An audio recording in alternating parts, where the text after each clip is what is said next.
ఇప్పుడు ఎలాగా ఆ సన్యాసికి ఎలాగైతే రాజకీయ నాయకుడు, భగవంతుడు ఉన్నాడు, రాజకీయ నాయకుడు ఆయన ఆయన ఎదుగుదల కోసం, ఇంకొకరు వాళ్ళ ఎదుగుదల కోసం, ఇంకొకరు భగవంతుడి దగ్గర ఏదో దీనికోసం, ఆ సన్యాసిలాగా ఎలా చేశారు ఆయన జీవితాన్ని ఇలా తయారు చేసేసి భగవంతుడిని కూడా రోడ్డు మీద వేసేస్తారు.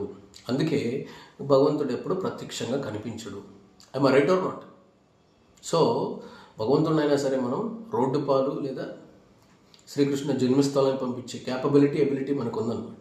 అందుకే ఏ రోజైతే ఏ స్వార్థము లేకుండా, ఏ ఆశలు లేకుండా, నిస్వార్థంగా భగవంతుడా నీ దర్శనం నాకు చాలు అనుకునే వాళ్ళకి ప్రత్యక్షంగా పరోక్షంగా కళలోనూ ఏదో రకంగా భగవంతుడు కనిపిస్తాడు. కాబట్టి ఆయన మన అందరినీ సృష్టించినవాడు, మనకు బుర్రనిచ్చినవాడు. ఆయనకి తెలియదా కనిపించాలో లేదో, ప్రత్యక్షంగా కనిపించాలో పరోక్షంగా కనిపించాలో ఆయనకు తెలీదా? కాబట్టి మనిషి అనేవాడు మంచిగా ఉన్నవాడిని ఈరోజు ఒక సన్యాసిని ఏమీ కాదనుకొని వెళ్ళిపోయిన సన్యాసిని ఆయన్ని ఎలాగైతే జైలు పాలు చేసి అన్ని కేసులు చేసి, ఇదంతా జరుగుతున్న విషయాలే, ప్రతి ఒక్కరి విషయంలో జరుగుతున్న విషయాలే. ధర్మబద్ధంగా వెళ్ళే వాళ్ళని మళ్ళీ ఈ దారిలోకి తీసుకుని వచ్చి ఇలా చేయటం వల్ల ఏమైపోతుందంటే రేపొద్దున ప్రత్యక్షంగా భగవంతుడు ఉంటే భగవంతుడి పరిస్థితి అనే ఇంతే. అందుకే భగవంతుడు అనేవాడు ఎవరికి ప్రత్యక్షంగా కనిపించడు. కనిపిస్తే ఆయన బతకలేడు, ఆయన ఉండనివ్వరు, ఆయన ఊపిరాడనివ్వరు, ఆయన కూడా రోడ్డు పాలు శ్రీకృష్ణుని జన్మస్థలానికి పంపిస్తారు. కాబట్టి అందుకే ప్రత్యక్షంగా కనిపిస్తే ఆయన పరిస్థితి కూడా ఇలాగే, ఆ సన్యాసి పరిస్థితి ఎలా ఉందో అలాగే అయిపోతుంది.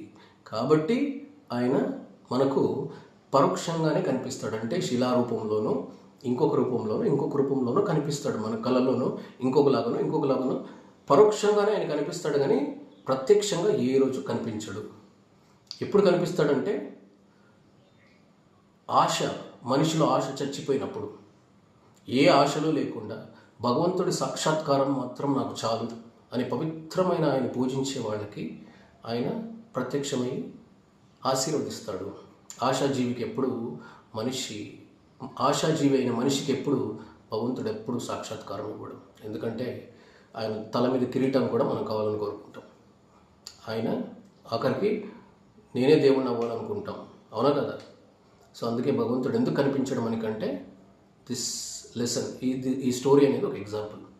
సో అందుకే మనం ఆశలను వదిలేసి మన పనిని మనం చేసి, మన కర్మను, మన కర్తవ్యాన్ని మనం చేసింటే మిగిలింది భగవంతుడికి వదిలేస్తే ఆయనే మన జీవితాన్ని అద్భుతంగా, ఆనందంగా, సంతోషంగా ఇస్తాడు. అందుకే do your job and don't